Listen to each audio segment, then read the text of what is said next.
उसको सीख न दो कभी, जो हो मूर्ख नीच, लोह मेख नाही धसे, कबहू पाथर बीच। जो मूर्ख या नीच व्यक्ति हो उसे शिक्षा देने की कोशिश नहीं करनी चाहिए। पत्थर में कभी लोहे की कीलें धंसा नहीं करती है। दुनिया की सारी सीख चीन के लिए हो गई बेकार और जंग पे उतारू चीन अमेरिका के सामने आकर खड़ा तो हो गया, लेकिन अचानक से उसकी नौसेना में अफरा तफरी क्यों मच गई है? उसकी नौसेना में ऐसा क्या होने लगा? क्या यह जंग शुरू होते होते ही चीन हार की कगार पर पहुंच गया है? तो वहीं फ्रांस में हो रहा है बड़ा बदलाव और इस बदलाव का सीधा सीधा असर होगा भारत, पाकिस्तान, तुर्की और ईरान के ऊपर। आखिर भारत के दोस्त फ्रांस में इस बदलाव का क्या बड़ा कारण है? तो वहीं दूसरी तरफ पाकिस्तान फिर से चीन से मिली भगत कर रहा है और भारत के लिए बड़ी समस्या खड़ी करने की कोशिश कर रहा है। इस बार पाकिस्तान ने क्या किया, आइए जानते हैं इन खबरों को विस्तार से। कश्मीर में लगातार भारत को परेशान करने की कोशिश में जुटा हुआ है पाकिस्तान और इस बार वह अपने सदाबहार दोस्त चीन के साथ मिलकर नई सड़क बनाने जा रहा है। और सबसे बड़ी बात यह है कि इस सड़क के जरिए चीन और पाकिस्तान साथ मिलकर कश्मीर में भारतीय सेना के लिए मुश्किलें बढ़ा सकते हैं। जो प्रस्तावित सड़क है वो गिलगिट बाल्टिस्तान से चीन के सिंजियांग में स्थित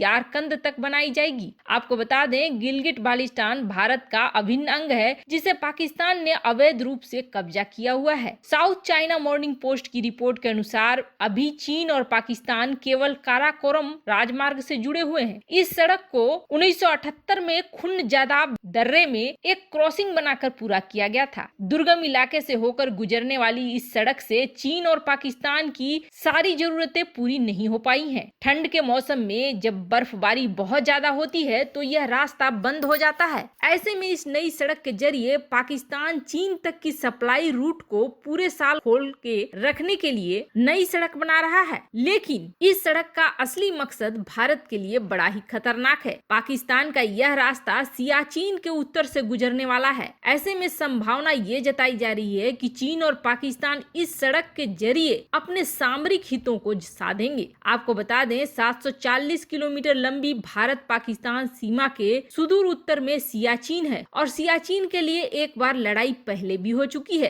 अब चीन के इंजीनियर पाकिस्तान की इस सड़क को बनाएंगे और सुरंग से भरे होंगे ये सड़क। ऐसे में भारत के लिए एक खतरा पैदा हो गया है। लेकिन चीन की हालत बिगड़ गई है बहुत बुरी तरीके से। उसकी नौसेना में भगदड़ मच गया है। जानेंगे क्या है, लेकिन उससे पहले ये जान ले कि भारत के दोस्त फ्रांस के अंदर एक बड़ा बदलाव आ रहा है। आपको याद होगा, फ्रांस के अंदर एक टीचर वाली घटना हुई थी। सैमुअल पैटी नाम शिक्षक के साथ दुर्घटना हो गई थी जिसमें कुछ इस्लामिक संगठनों ने बवाल भी मचाया था। पैगंबर मोहम्मद के एक कार्टून के जरिए बवाल खड़ा हुआ और यह बवाल इतना बढ़ गया कि वहाँ की राजनीति में मुस्लिम समुदाय और इस्लामिक संगठन जो काफी कट्टर हैं, उनके लिए विरोध फैलता चला गया। हालांकि उस समय एक नाम उनकी राजनीति में बड़े जोर से उछला और वह नाम था ली पेन का। ली पेन वही थी जिन्होंने मैक्रोन को बहुत पहले इस चीज के लिए रोका था जब मैक्रोन ने और उनके पहले के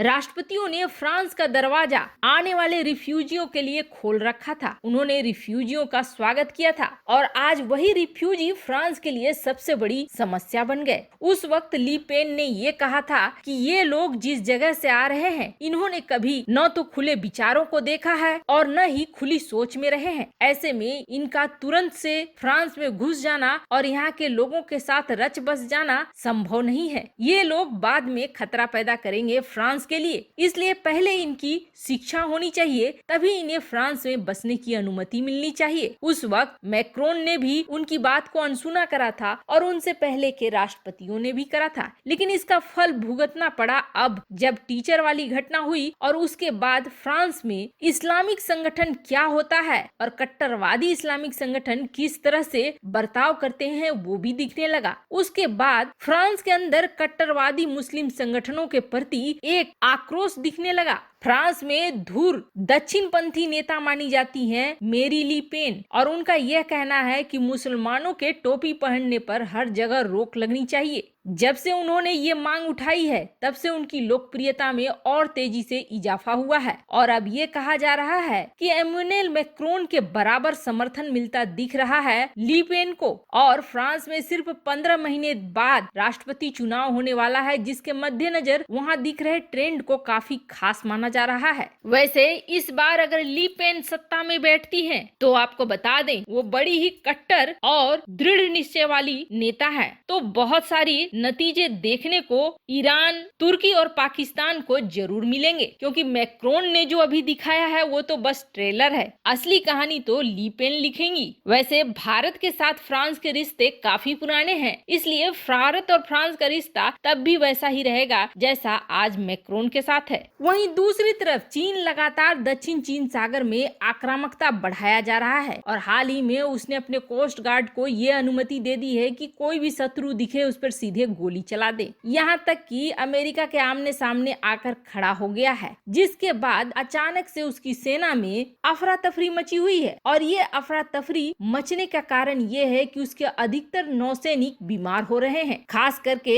पीएलए नौसेना द्वारा जो दक्षिण चीन सागर में सबमरीन तैनात किए गए हैं वो लड़ने की स्थिति में बिल्कुल भी नहीं है। चीनी सैनिकों में तनाव, बेचैनी, अविश्वास और घुटन महसूस किया जाने लगा है, जिसके बाद से ज्यादातर चीनी सैनिक मानसिक रूप से बीमार हो चुके हैं। साधारण भाषा में ये कहें कि चीन जिस नौसेना के बल पर सब देशों के खिलाफ मोर्चा खोले हुए है वह नौसेना बीमार नहीं है बल्कि बहुत बीमार है, और ये रिपोर्ट कोई और नहीं बल्कि चीनी शोधकर्ता ही दे रहे हैं। चीनी नौसैनिक 60 से 90 दिनों के लिए मानव निर्मित हवा और अप्राकृतिक रोशनी में अपना समय व्यतीत करते हैं, और बेहद सक्रिय जगहों से महीनों तक गुजरना पड़ता है, जिसकी वजह से वो बेहद कमजोर पड़ गए हैं। और वैसे भी चीनी सरकार और पीएलए का ज्यादातर ध्यान तो सैनिकों की राजनीतिक ट्रेनिंग पर रहता है। चीनी सेना के पास मुठभेड़ का कोई अनुभव है ही नहीं। संख्या के हिसाब से चीनी नौसेना दुनिया की सबसे बड़ी नौसेना है, लेकिन उसकी ताकत अब अमेरिकी नौसेना से कई गुना कम है। चीनी राष्ट्रपति शी जिनपिंग ने चीनी सेना को साल 2050 तक दुनिया की सबसे शक्तिशाली और आधुनिक सेना बनाने का लक्ष्य रखा, लेकिन बीमार सैनिकों के बल पर शायद ही कभी जिनपिंग के सपनों को पूरा कर पाए। ऐसा इसलिए क्योंकि चीन की वन चाइल्ड पॉलिसी के तहत जन्मे बच्चों को बड़े लाड़ प्यार से पाला गया है, रण क्षेत्र में टिकने के लायक नहीं होते हैं। ऐसे में जिस नौसेना को लेकर खड़ा हो गया था अमेरिका के खिलाफ, अब उसी नौसेना को बचाने में लगा हुआ है चीन। वैसे आपको क्या लगता है, क्या फ्रांस की होने वाली नई राष्ट्रपति ली पेन मैक्रोन से ज्यादा अच्छा सबक सिखाएंगी कट्टरवाद को?